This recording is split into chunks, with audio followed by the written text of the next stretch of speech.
अमृत चैतन्य है। कौन सा अमृत तत्व है जिसके अनुभव से सारे भय भी दूर हो जाए और सत्य की उपलब्धि भी हो जाए? What is the experience of the eternal consciousness? After having that experience, there should not be any fear left in you. And secondly, you retain the truth. सबसे बड़ा भय अगर देखा जाए तो मृत्यु का भय है, और अगर जीते जी हम इस भय से पार हो जाएं तो सभी भय से पार हो जाते हैं. And when we are in life, then only we can do something which can just remove all the fears from us, all the insecurities. Because our mind is so smart that works like doing all the time, churning. And most of the time we are in the insecurity. Most of the time we are thinking, this should not happen, this is wrong, this is right. Are we really capable to define what is right and what is wrong? हर समय ये मन चलता रहता है और परिभाषा में हमें उलझाए रखता है. ये सही है, ये गलत है. क्या सच में हमारे भीतर उतना ज्ञान, उतनी शून्यता, उतना विवेक है कि हम किसी भी कार्य को या किसी घटना को सही या गलत परिभाषित कर सके? वो परिभाषा अगर मैं करता हूं तो सिर्फ मेरी परिभाषा है. And if I define something that this is right and wrong, this is just my definition. Because I feel like this. But what happened? This mind guide us according to our conditionings. And in the experience of the eternal consciousness, you have to free from all conditionings. और अमृत का अनुभव सच में हमें सभी मान्यताओं से पार ले जाता है, क्योंकि ये अनुभव मुझे मेरे उस तत्व का अनुभव करवाता है जहां पर कुछ भी लहर नहीं. मेरे भीतर उस तत्व का अनुभव करवाता है जहां पर कोई मान्यता नहीं. मेरे भीतर उस तत्व का अनुभव करवाता है जो ना कभी मरता है, ना किसी का जन्म जिसका जन्म होता है. जो तथाता है, जो सो है, उसे स्वीकार करता है, उसको स्वीकार करके अपने जीवन को मूल्य देता है. इसीलिए तथाता को अमृत के बिल्कुल पैरेलल रखा गया है, क्योंकि जब स्वीकार करोगे तो मृत्यु का भी स्वीकार होगा, जन्म का भी स्वीकार होगा, किसी भी तरह का घटना जो हमारे जीवन में घटती है उस सब का स्वीकार होगा. And when you are talking about the eternal consciousness, that means you are accepting everything, because there is nothing. No waves, no conditionings. And that's why acceptance is just parallel to the eternal consciousness. Because you live in acceptance. And that acceptance just takes you in the living of moment to moment. That acceptance takes you. No complaint, no conditionings, no right, no wrong. The way the things are, the way they are. What we can do best to face it or to accept it without having any waves in the consciousness, just the calm and quiet life, accepting everything. और हम उसे अनुभव करते हुए अपने भीतर शून्य की उस अवस्था को उपलब्ध हो जाएं, जहां कोई लहर नहीं है, बस जो है वो है। और उसी जीवन को जीते हुए, उसी स्वीकार को जीते हुए हम क्षण क्षण जीने लगते हैं, क्योंकि स्वीकार हो ही तभी सकता है जब मैं इस पल में हूं। भविष्य और भूतकाल में जाकर मैं स्वीकार नहीं कर सकता, वो तो मुझे उलझाए रखते हैं। जब मैं इस पल में जीना शुरू करूंगा तभी मैं होश से भरूंगा, और जब मैं होश से भरूंगा तभी मैं अपने अनुभव को उपलब्ध हो सकता हूं, जो अमृत है, अमृत स्वरूप है। और जब मैं पूर्णता से होश में भरकर इस पल जीता हूं, तभी मेरे भीतर स्वीकार उत्पन्न हो सकता है। कहने को, देखने को ये बातें अलग अलग हो सकती हैं, लेकिन अध्यात्म में अगर एक गुणवत्ता को उपलब्ध होते हो तो उसके साथ साथ दूसरी गुणवत्ताएं भी साथ चलती हैं, और वो एक चेन की तरह आपके जीवन में अवतरित होते हैं। उसमें आप कुछ छोड़ या कुछ लागू नहीं कर सकते, सब चीजें एक दूसरे से कनेक्टेड है। पल पल जियोगे, होश से भर जाओगे, होश से भर जाओगे तभी शून्यता में जा सकते हो। जब शून्यता में के साथ अपने भीतर की चैतन्यता के साथ जुड़ जाओगे, तभी सारी लहरें, सारा डर, सब कुछ समाप्त हो जाएगा। अब कोई कहे कि सिर्फ मैं डर भगाना चाहता हूं, लेकिन बस मुझे होशपूर्ण जीवन शैली नहीं चाहिए, मैं पल पल नहीं जी सकता, मेरा मन मुझे भटकाता रहता है, तो आप अपने डर से मुक्त नहीं हो सकते।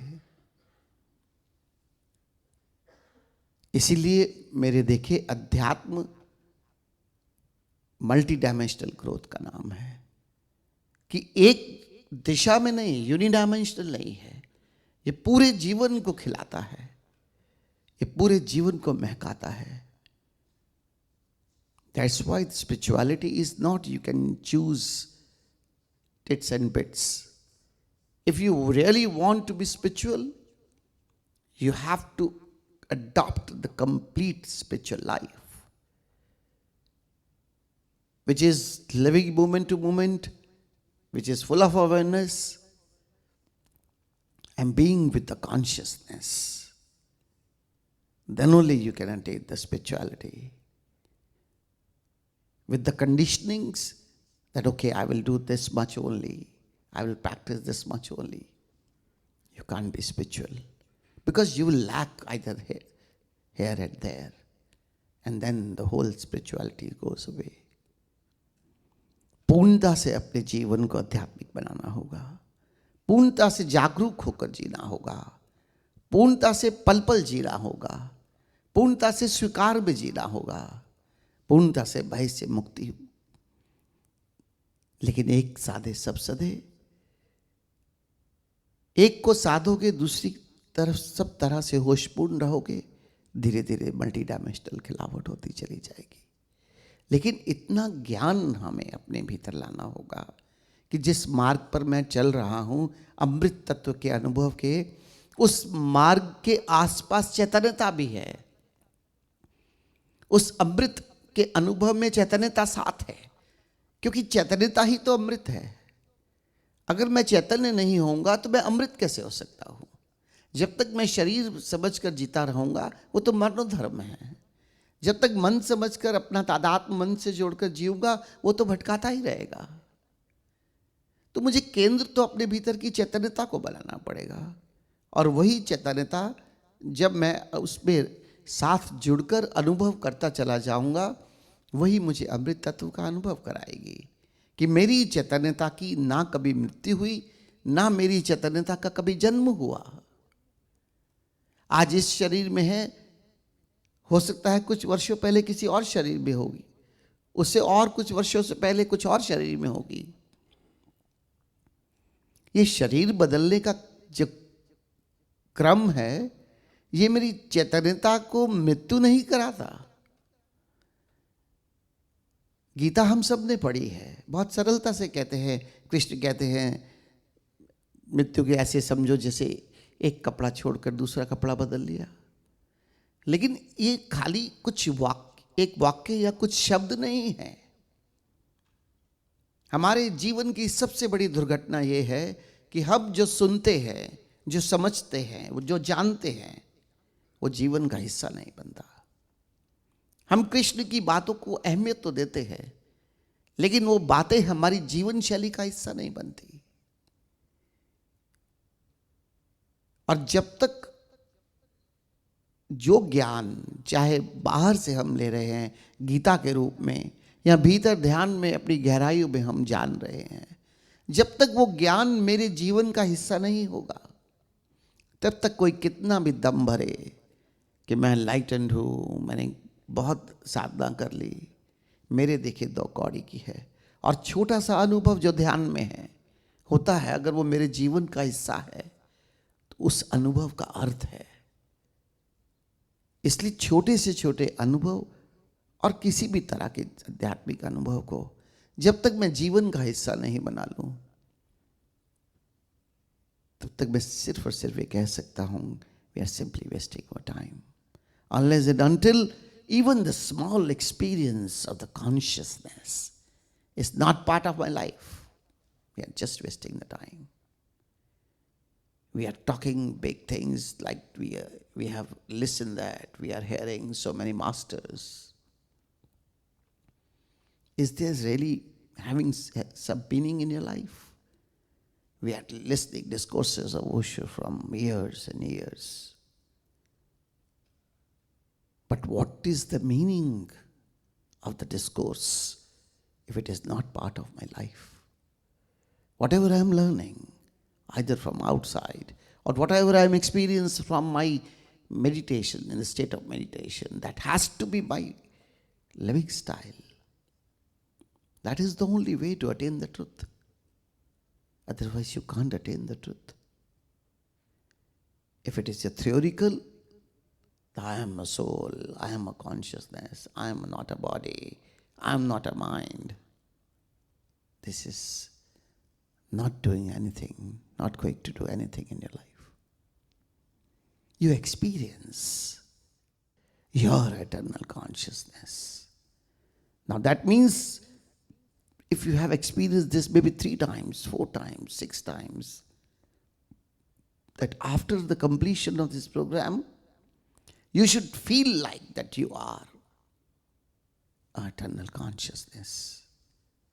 मेरे से मित्र पूछते हैं कि आश्रम में क्या आने की ज़रूरत है, ऑनलाइन प्रोग्राम चल रहे हैं, घर बैठकर हम ध्यान कर सकते हैं। मैं उनसे कहता हूँ 6 दिन जब इस वातावरण में लगातार अपनी चैतन्यता के साथ जीते हो, तो एक जीवन शैली का अभ्यास होता है। और वो अभ्यास जब हम यहाँ से लौटते हैं, वो अभ्यास हमें अपने परिवार, अपने मित्रों, अपने काम की जगह पर उनके साथ उस प्रेम, उस करुणा,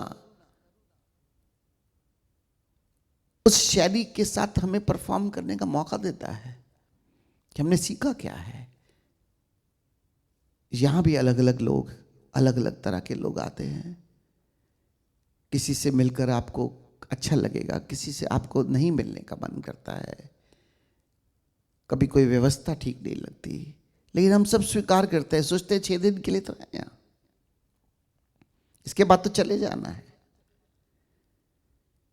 क्या जीवन को इस तरह से नहीं दे सकते कि कुछ वर्षों के लिए तो है यहाँ, उसके पास तो चले जाना है। How it matters. इतनी गंभीरता से घटनाओं को, इतनी गंभीरता से हम लोगों को लेते हैं। जीवन शिकायत, जीवन कामना से व्यस्त पूरी तरह से हमें पीड़ित करता रहता है। लेकिन छोटी से छोटी बात से हम त्रस्त हो जाते हैं। यहां एक छोटा संसार है, लेकिन वो संसार में हर व्यक्ति एक सुविधा है कि अपने भीतर अपने सत्य को प्राप्त करना चाहता है।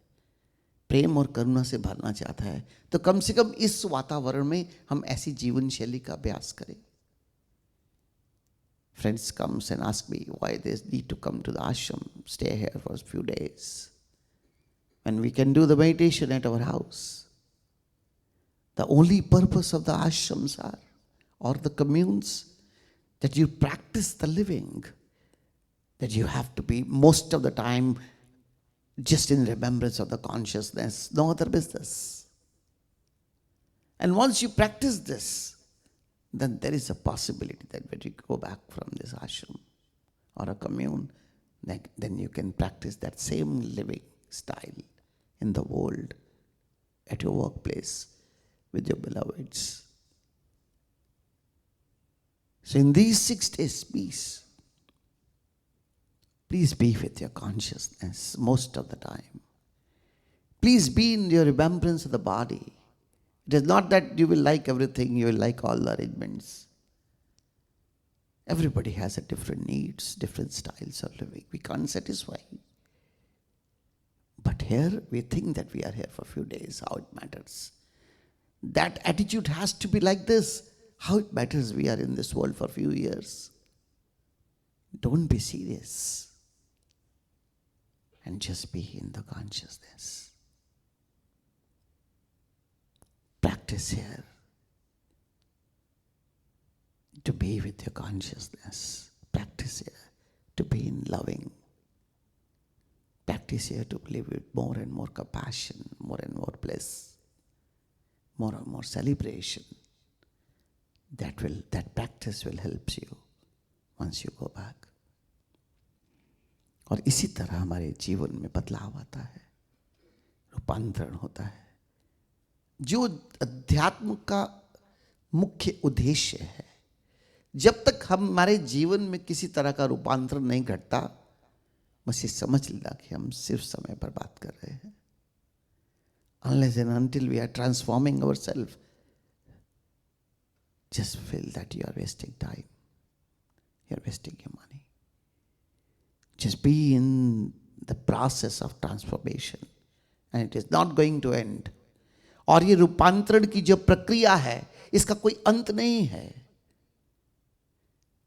हम परमात्मा हैं, क्योंकि हमारी चेतना परमात्मा से ही निकली है, उसी का अंश है. जो परमात्मा की गुणवत्ता है, वही हमारी चेतना की कैपेसिटी है, उसकी गुणवत्ता है. ध्यान परमात्मा को जानने की यात्रा नहीं, परमात्मा होने की यात्रा है. और उससे कम में कभी भी अपने आप को आश्वस्त मत कर लेना. जन्मों जन्मों तक बस इसी प्रक्रिया में कि परमात्मा जानना नहीं है, परमात्मा होना है. ये भगवत्ता को उपलब्ध होना परमात्मा होना ही है. And the meditation is not to journey to know the divine. Meditation is the journey that you have to be divine. Don't compromise less than that. You are full of divinity. You have all the prospects that you can be divine totally. Just be that. And all these qualities of the godliness is the qualities of my consciousness. I can attain them. This is transformation. यही रूपांतरण है. प्रभु होना, प्रेम करुणा आनंद के मूर्त हो जाना. और उसी से ना केवल मैं पूर्ण इस पूर्णता, इस पूर्ण जीवन को उपलब्ध हो सकता हूँ, उसी से मैं अपने जीवन को धन्य कर सकता हूँ. और for this I can make my life complete.